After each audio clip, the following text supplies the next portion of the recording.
What's going on, everybody? My name is Justin, and today we're going to be going over the new Blizzard game, Warcraft Rumble. I think it's kind of like a combination of World of Warcraft and kind of Clash Royale. Both of these games I've been playing for quite some time, so let's jump right into it and see what this is about.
As we could see, there's a lot of the World of Warcraft that's being brought in, all of the characters, all the NPCs. So we're going to be rolling into the tutorial. So here's the playing field. It looks like we have a couple of things that we have to be mindful of. We have a couple of troops that we're going to be going after. And if we're kind of familiar with Clash Royale, we're going to have an area that we're going to need to protect. And we are going to try to deploy troops to attack them. So we're going to go ahead and hit the start button.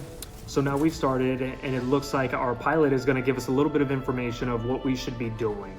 It's suggesting that we're going to deploy our troll onto the field, kind of just like Clash Royale. You're going to want to have your ranged troops in the back. You're going to want to have some form of melee in the front to allow your ranged troops to continuously attack.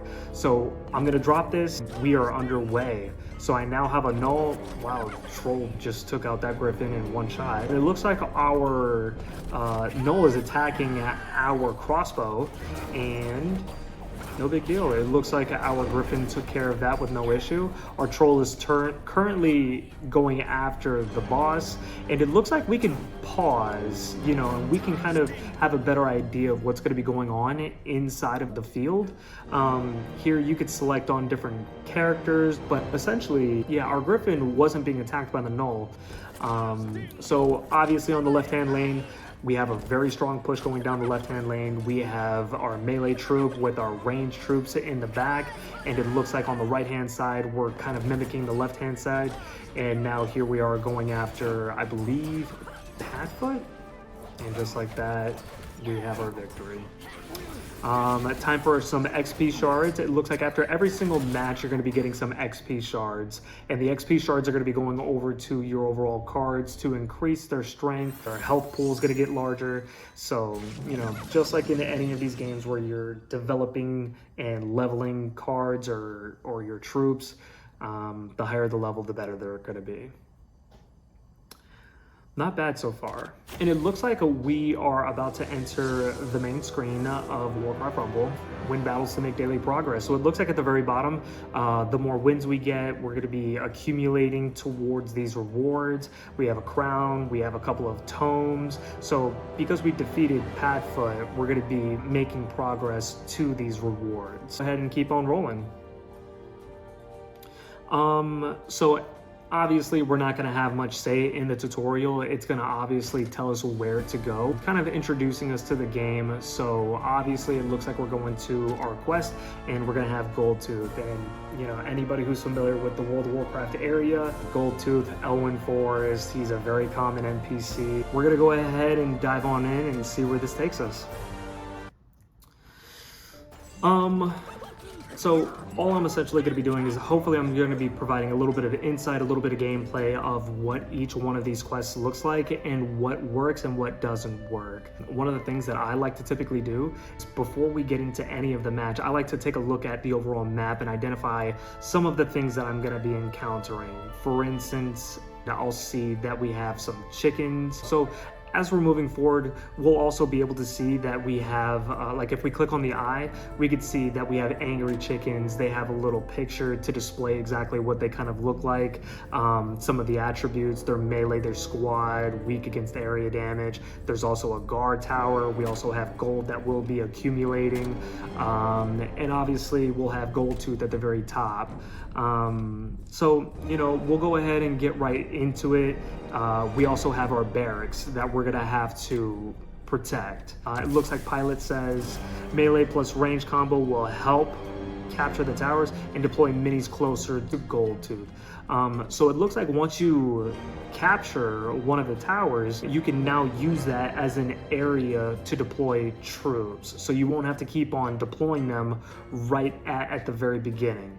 So we're gonna lead off just by starting off with an AoE spell, getting rid of all of those chickens, and we're gonna let our gold accumulate. And just like in Clash Royale, we're gonna go ahead and start with our gnoll at the bottom. We're gonna let that slowly push into this new tower. Obviously, we're gonna have some trolls behind to support, and it looks like some of the kobolds are gonna be able to be used to mine us additional gold so that we can deploy more. All right, so we have a kobold going down the left-hand side to get us more gold, and it looks like we have a gnoll with our troll attacking the right-hand side to see if we can claim that tower. We're gonna start another slow push. We got a gnoll, we got a griffin, and we got a troll supporting. So we're gonna keep on moving forward. We got an AoE spell to get rid of some of those chickens. We have now captured this tower, so now we can now use this tower to deploy additional troops. I'm gonna use our pilot, come right on in and help us attack Gold Tooth. All right, and I always like to have more kobolds going down, grabbing more gold for us. I'm throwing out this troll to support because obviously I don't want that kobold getting gold for Gold Tooth. I want them to be getting it from me. So we're gonna go ahead and start another slow push at our second tower. And then after this, we're gonna provide some more support. We want more range and, you know, obviously we want more gold. So there's a lot that's going on, and, you know, there is a timer at the very top. If you go ahead and hit pause, you'll be able to stop the game and kind of assess where you need to be giving your attention and whatnot. But after that, that's kind of like how the second quest went, defeating Gold Tooth.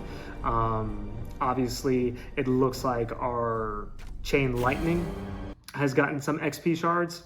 And now we find ourselves back at the main venue. All right, obviously this glove is asking us to continuously click on Elwyn. It looks like we're gonna claim Gold Tooth. We're gonna be getting a sigil, it looks like. You just earned a sigil. You can now see what the sigils can unlock. Here, this is kind of like our main menu. You'll have your icon and your username in the left-hand corner. You'll have your sigils, and I guess we'll call it just gold for now, since I'm not entirely sure what the term is just yet. However, if you look at the sigils, you got 1 out of 160 sigils earned. So I guess this is kind of like the ladder that you'll be going through, and each sigil that you collect will open up a different aspect of the game. Like once you get 8 sigils, you'll open up PvP. 10 sigils, you'll get guilds. 14, I guess you get more quests. 18, you get leader upgrades. So, you know, and there's 160 of them. So I'm assuming there's a lot of content for people to kind of go through when collecting these sigils. So this is just something that a lot of us are going to be having to go through. We'll go ahead and click on Elwyn Forest. We're going to look at Motherfang, and we're going to jump into Motherfang and see what this quest has to offer for us. All right, jumping into Motherfang. It looks like we have a couple of gold nodes. It looks like we have a meeting stone. Doesn't necessarily attack anybody, but as soon as we capture it, we could deploy from there. And same exact concept. We're gonna get one of our miners going out and getting more gold for us, and we're gonna start a slow push. We're gonna get a melee troop in the front, and we're gonna start packing it up with a bunch of ranged units. All right. And it looks like I'm gonna send out another kobold. Oh, it looks like we have some troops coming out. So I'm gonna go ahead and drop a spell. Well, that spell didn't do very well. As you can tell, it looks like there's a deploy time for the spells, but luckily we have our ranged troops attacking the chickens, keeping that one miner alive to go get some gold. So we're gonna go ahead, we don't wanna overcap on gold. We're gonna start again with another gnoll in the back. He's gonna be our front line, and it looks like we're attacking Motherfang right now. We have another gnoll, and if you guys could see at the very bottom, during all of this chaos, you're not going to be able to play the same troop over and over and over again.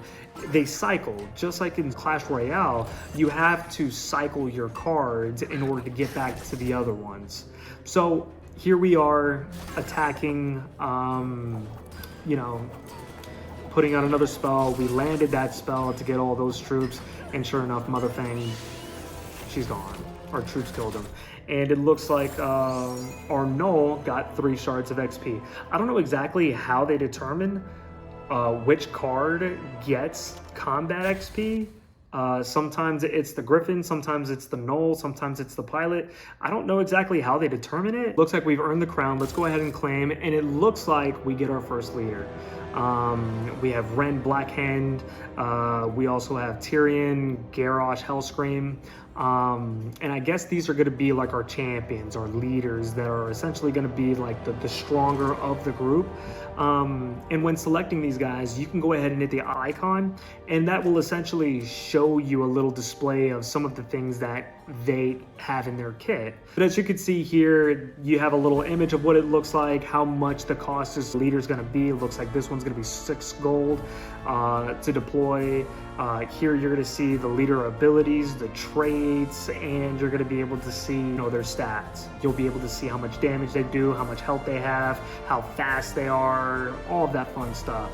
So I'm going to go through, I'm going to select the one that I think I want, and then I'll get back to you guys and let you guys know why I picked that one. So we went with Garrosh Hellscream, and as you can see at the very end, it was very kind of quick. You have the uncommon, the epic, and the rare the uncommon, the rare, and the epic version. So I picked Garrosh. His ability kind of has like a bloodlust. So now that's who I have in my group. I'm gonna go ahead and select Motherfang, collect my gold there, and it looks like the next person that I have to go through is gonna be the Dockmaster. So we're gonna jump into this next quest. We're into the new map, and it looks like our pilot is informing us that we can change directions. There's a change node on the floor where we can switch up the guide of where our minis are going. So let's evaluate the map very quickly. It's like we have some gold nodes, meeting stone. It looks like we have an ogre, and this ogre is going to be hurling barrels down against our troops.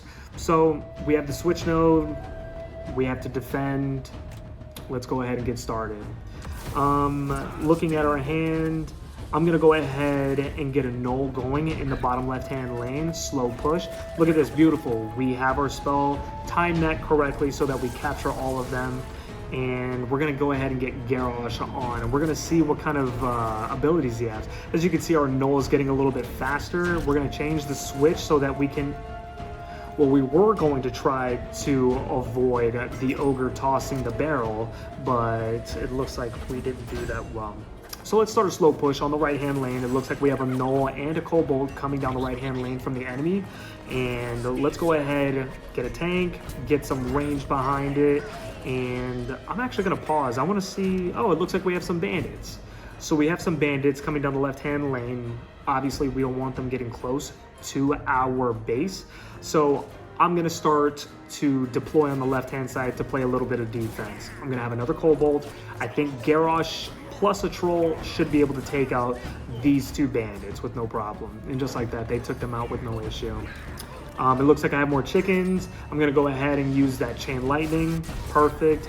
We're gonna go ahead and switch lanes because it looks like the ogre is throwing down the left-hand lane. Let's go ahead and avoid that. And while we were concerned about the ogre, we killed, or we beat the level. So it looks like our Dark Spiral Troll was the one that got the XP shards. Seemed pretty easy. So let's take a look. Actually, one of the interesting things that I like about this is that if you're familiar with World of Warcraft, you get the 2 continents. And inside of the continents, you have, you know, a lot of the familiar zones. You have Westfall, you have Duskwood. If you go over, you have Winterspring, Darkshore, the Barrens. A lot of, you know, familiar areas if you've played World of Warcraft, which is kind of what's drawing me to this game. I've played it for a long time. You know, it has different elements to it. Let's go ahead and collect the Dockmaster. We're gonna go after Morgan the Collector. Perfect. So we're here going up against Morgan. Obviously the aesthetic, trying to capture Elwyn Forest. Pilot says look around before starting. You can tap on anything while pause to get a little more information. But that's kind of like what we've been doing before every single match. We want to identify what we're going to be going up against. We have a guard tower, we have a switch node, we also have a treasure chest that grants 2 gold, and we have a couple of gold nodes that we have, and we have a henchman that's going to block us from getting in, and we also have Morgan. Looking at our starting hand, we're going to go ahead and get the Cobalt going. All right, the Cobalt's going to go ahead and start getting some more gold for us, and we're going to start a slow push on the right-hand side to go ahead and get this guard tower down. We're going to get Garrosh in there to give us a little bloodlust. We're also going to get a ranged unit in there, and we're also going to get another Cobalt down so that we can get a little extra gold going. Obviously, Chain Lightning to get some of these chickens out of the way. And looking at the right-hand side, it looks like we took that guard tower down with no issue. Once we claim that guard tower, we can now deploy from there. But as you can see on the left-hand side, we have more bandits coming our side. We want to make sure that we defend that. We're going to drop a knoll on the left-hand side with a spear or a troll to support. And it looks like we have some additional bandits on the right-hand side. So it looks like the right-hand side's push kind of came to an end. And we're going to drop another Cobalt. Constantly getting the gold rolling. We want to make sure that we have the gold going. We're going to just drop our pilot on top of these guys. We don't want them taking back this tower that we just worked so hard to get. And, you know, since we have 8 gold, let's go ahead and start getting the slow push going. We got Garrosh down on the right-hand side with the knoll. We're going to get another Cobalt. Gold's constantly got to keep on going in.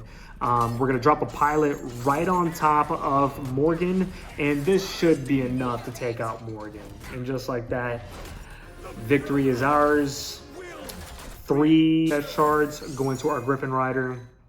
No problem with that one. That was a relatively easy one. Elwyn Forest, very simple for us to go through. Let's see where else we go. So we went ahead and collected from Morgan, and it looks like the GRID is now open. We just got our 4th shard, or excuse me, our sigil, and now the GRID is open, and it looks like this is where more cards can come in that you can add to your collection. Common Fire Elemental, it looks like you have a Stonehoof Torn, and I also got a Common Footman. Obviously, I'm going to go through each one of these, check out their info, and then I'm going to see which one I think I want to use inside of my my group. We went with the Footman, all right? I like the Footman mainly because it comes in a group of 4, and I always like split lane or dual lane pressure, so I can kind of split 2 going off into the left-hand side and 2 going on into the right-hand side, but that's just me. It looks like there's daily offers too. It looks like our pilot got 8 shards of XP, so it looks like our pilot got a level. Always good for us. And just looking at this is where our tabs are. We could go to the Army tab, and the Army tab shows our collection. It looks like it has some emotes. Kind of just like in Clash Royale, you can either show frustration, you can give a thumbs up, you can cheer, be excited, kind of bringing that Clash Royale element into this game. Going back over into the world, it looks like we've reached level 2. It looks like we're going to be getting quest XP, quest tomes, a new mini boss, and let's see what else. On the other side, we also have events tab. Dungeons are unlocked at level 30, and there's raids. It seems a little much, but you know, I don't know exactly. Knowing the raids that I know from World of Warcraft, I don't know exactly how they're going to incorporate raids in this. And there's also guilds once you hit level, or not level, but 10 sigils. So it looks like we're coming down the final stretch. We're gonna have Hogger. If anyone's familiar with Hogger, Elwynn Forest, he's essentially the big name in Elwynn Forest. So we're gonna go ahead and dive in and see what Hogger has to bring in. All right, here we are, Elwynn Forest. Here's Hogger. And first and foremost, it looks like Pilot's gonna give us some information. Hogger's patrols looks tough. Crash me on top of the troll to take him out. And the Griffin Rider should be safe to take out the brutes. So it looks like Pilot is letting us know that there are troops that counter other troops. Obviously, we're gonna assess the map, see what we need to be mindful of. We got a couple gold nodes, we got a switch node, and it looks like, I don't think I've ever seen, oh, Murlocs, we all know those. Looks like our defense is level 3, and it looks like we have our gnolls and the troll coming on in. So we're gonna do what our pilot says, and we're gonna drop the pilot right on top, and let's deploy this griffin to take up. Well, it looks like we went with a troll instead. Not what we wanted, but you know, that's okay. As you can see, as the gnoll was attacking our defense, you could see the bottom of your screen kind of turning red, so it lets you know that it's getting attacked. So a lot of information. Let's go ahead and drop this spell, get rid of these chickens that are coming in. We got a gold miner coming on the right hand side to get us some additional gold, and on the left hand side we're pushing strongly. We want to take out that guard tower so that we can now use that as our new deploy area. Looks like we have a griffin that we have to go through. Our gnoll is tanking for the guard tower with a griffin right behind. And let's go ahead, slowly push out another gold miner. And look at this, we're gonna go ahead and drop these footmen so that we have 2 going down the right-hand side and 2 down the left-hand side. Double pressure, we're gonna go ahead and support our right side with Garrosh and a ranged unit. Let's get all these guys bloodlusted up, and let's see if we can get these guys out quickly. All right. You know me, I always like to have these gold miners going. I love getting more and more gold so that I can deploy more troops. And you know what? Let's go ahead and drop this perfectly timed. We got a chain lightning that went absolutely nuts. We have all of these troops coming in. Let's just go ahead and bombard Hogger down with all of our troops. Let's waste all of our resources. And just like that, Hogger is down. All right, Garrosh Hellscream gets the XP shards. Fantastic. Nothing wrong with that at all. Now we're back at the main screen. It looks like we have some rewards to collect, a couple of tomes to collect. I'm not exactly sure what's in these tomes, but let's go ahead and find out. It looks like it's going to be XP shards. So, you know, we get to select which one we want to level up a little bit further. So I think I'm going to use the 10 XP shards on the Stoneman. Like I said, I like having dual lane pressure. So it looks like our guards are now leveled up. 10 extra shards for XP. I typically like the troll. I like ranged units. So we're going to go ahead and have the ranged units in there. I'm going to have them level up. And we have an additional 10 shards to give to... I'm not that good with the griffins. I do believe I want to get better with the pilot, so I'm going to upgrade our pilot to a level 4. I think a level 4 pilot is probably going to be even stronger than a level 3 griffin. And other than that, it looks like Elwynn Forest is taken care of. We have now completed Elwynn Forest, and it looks like... Oh, actually, one of the things that we need to do is we actually need to select Elwynn Forest because we still have to claim our reward. And getting the reward from Hogger, I believe, will open up the next zone, which should be Westfall. But look at this. We have AoE troops that we now get to select from. Flamewalker, Bat Rider, and Plague Farmer. Same exact thing as when we were picking out our leaders. Go through them, take a look at some of their traits, some of the things that they bring to the table to your group, and select the one that you want to pick. and I'll let you guys know which one I picked as soon as I get it. You know, the reason why I went with the Bat Rider is because I like the element of them being an air troop. I don't believe like a Gnoll can attack an air troop. So what I did was I went with an air troop. They provide AoE, and I'm trying to have a well-balanced deck. Playing Clash Royale, you want to have a lot of counters. You want to have a lot of diversity in your deck. You'll have your leader or your captain or your champion, but you also want to have a diverse group of spells, single target, glass tanks, air units, AoE. So you want to have it very well diverse so that you can essentially respond to anything that comes your way. And as you guys can see in the bottom right hand corner, you'll see the average cost. My average cost deck is 3.1. That's not necessarily the strength of my deck, but it's the efficiency. Like I said, you need to be able to, you know, go through your deck, cycle these troops so that you can get to the next troop. And I'm just gonna go ahead and swap out my single target air troop, like the Griffin, and I'm gonna swap them out for my AoE Bat Rider. You know, so that will provide a little bit of diversity inside of my group. It'll allow a lot of different tactics and for me to answer to anything that might be thrown my way. And I'm sure other cards will come out and the deck will get stronger, but that's just how I like to play. And essentially this is just like the first half. You know, I'm using this as kind of like an opportunity just to learn a little bit more about the game. I like Clash Royale, I like World of Warcraft. I figured I'd kind of get my hands into this game and just kind of document my thoughts, things that I see, things that I enjoy about the game, share them with you guys. So yeah, if there's anything that you guys want to see, let me know. This is my first, it's going to be a scuffed first video. It's, you know, this is just what it's, apparently this is what it's going to be like. So I just want to see where this thing takes me. I appreciate anybody who clicks on this video. I'll obviously do editing to make it look nice, but you know, other than that, I'm excited to get my hands in on this. So I appreciate you guys, and we'll smell you guys in the next one. Appreciate you guys.